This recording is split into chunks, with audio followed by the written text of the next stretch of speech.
Yo, what's up, Jason?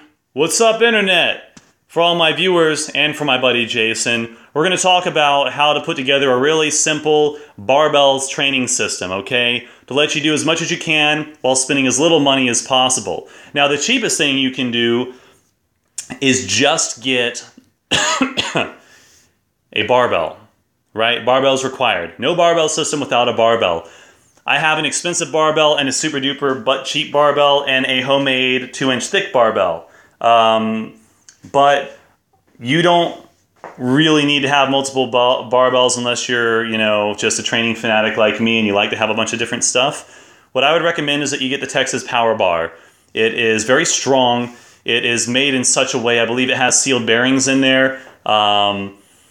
And what that means is that it's designed to last for a while and have a pretty smooth rotational action. That doesn't matter for squats or deadlifts or traditional strength training movements, but when you're practicing the Olympic lifts, it does matter. So it's a really nice all-around bar, okay? It's not the best Olympic lifting bar, so if you're really like actually trying to compete and get to a national level, it's a good bar to start off with, but you're going to end up upgrading to something like this Penlay bar, which is $350. So if you have that, you may as well just go ahead and get yourself a Penlay Next Gen HD. You can go to roguefitness.com and get those. I really like them. They're excellent bars. And it's actually wowed me. I mean, this thing, sorry to go off on a tangent. I do that. You guys probably know that from watching earlier videos. So the knurling on here is, I don't really know how they do it because it's very comfortable. But it's also very grippy. It's got that perfect balance of it grabs your skin, but it doesn't peel your skin off of your body. And yet, the metal, I don't know what this alloy is, but that's not just paint that's been taken off. I don't know if we can refocus. I think I can. You can see that it's actually carving the metal away.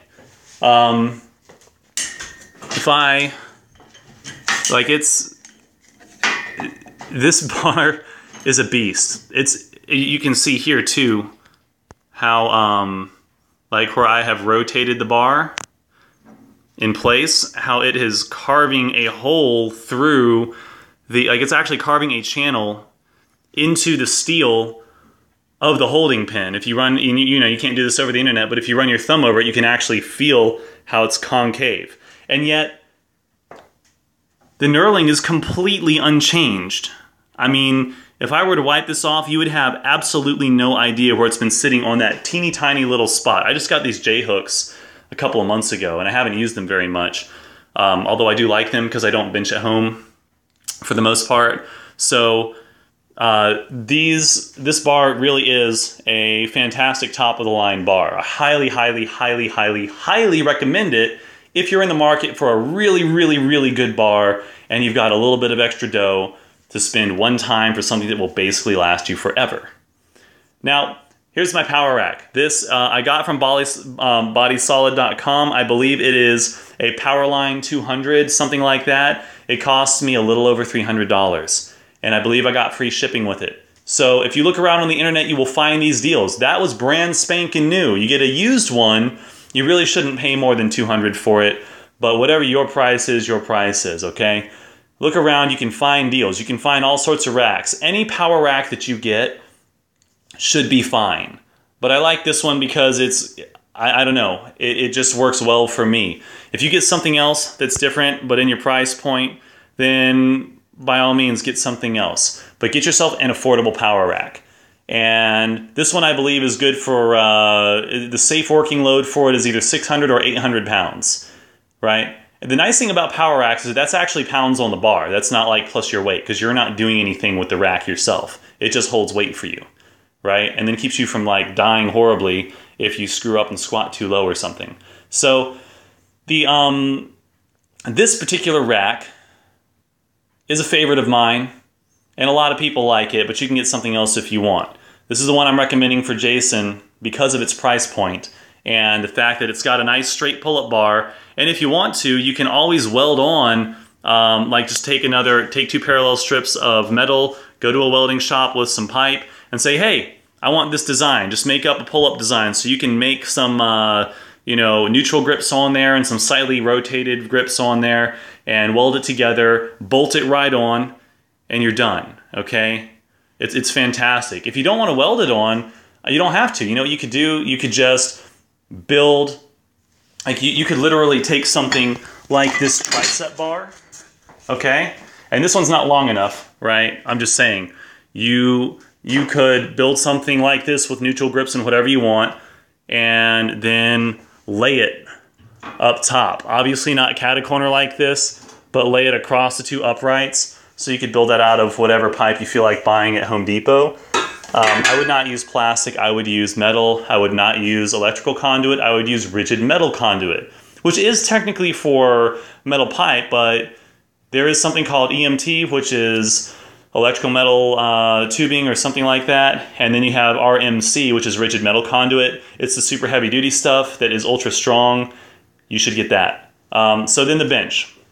There are a lot of different benches out there, but this one's my favorite because it is very cheap, incredibly strong, and very versatile. They have attachments for this. They have really, you know, a lot of times when things have attachments, they suck. The attachments on this are really good. So I highly recommend the Ironmaster Super Bench, okay? You go to ironmaster.com and check their stuff out. I don't think you'll be disappointed. There's one drawback to this bench that's very easily remedied, but you do need to know about it. It is a couple of inches higher, taller, however you want to say it, than other benches. Because of that, when you set up to do a bench press powerlifting style, right, which is really kind of how you should be doing it, excuse me, anyways, what'll end up happening is that the pressure will sort of, because of just the relationship between your knees and your hips, when you set up for your bench press, it's going to drive extra pressure into your lower back. And for those of you with shorter legs, shorter lower legs especially, your feet may not be solidly on the ground. To fix that, you just build a box out of 2x4s that wraps around this, this bit here, just the feet of the bar, or the feet of the bench, and you're good to go. You have great grip, your feet don't go anywhere, it can't slip out on you like I do stack my bumper plates, but they can slide, so I stopped doing that and I just go down to Georgia State or my girlfriend's apartment and bench one of those two places. She's awesome. So, you know, we bench together and do our pull-ups together and work out and all that cool stuff. So, the point is, you can make a very simple, like $15, $20 modification that turns this into basically the absolute perfect bench. And then you can take that thing and stack it up against the wall when you're not using it. So this thing, I highly recommend this bench. It's very durable. This particular one is over 6 years old. It's been moved across the country and across the state several times, and it is really basically in brand new condition, despite all the abuse. So I highly recommend it. This one's going to run you a little over $200, and then I think this sit-up thing is actually the most expensive attachment, but I might be wrong. And the nice thing is that you don't have to get all the attachments at once. You can just order them later. Like, I got this in a preacher curl, and for like 30 bucks I got the seat so that I could do incline press, right? Everything I could possibly want. If I had to do it over again, I wouldn't even have gotten the preacher curl. I just would have gotten the seat and the sit-up thing and been done with it. If you do vertical sit-ups like this, you're going to want to stack a couple of 45s over there on that far side of the frame on the floor, because if you get on like this, it'll lift up and you'll fall over.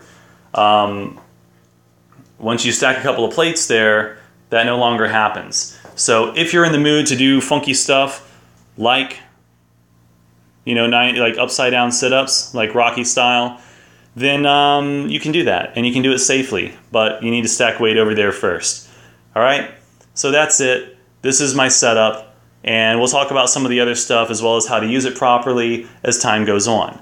Appreciate you watching. Jason, I hope this helps you out a little bit, and you've got some of my thoughts on what we should do and why, and we'll get together, throw some back, and take a good look at your the downstairs, and we'll figure out exactly what you need and get it all ordered. All right, guys, thanks for watching. Appreciate you guys helping out. If anybody, again, has any contacts that might be able to speed up this whole business of getting a final death certificate for my mom, would not be terrible. You can send me a private message on YouTube. I check those things. That's it. Thank you so much, and we'll be getting back to you guys soon. We've got a lot of stuff in the works. Naterman out.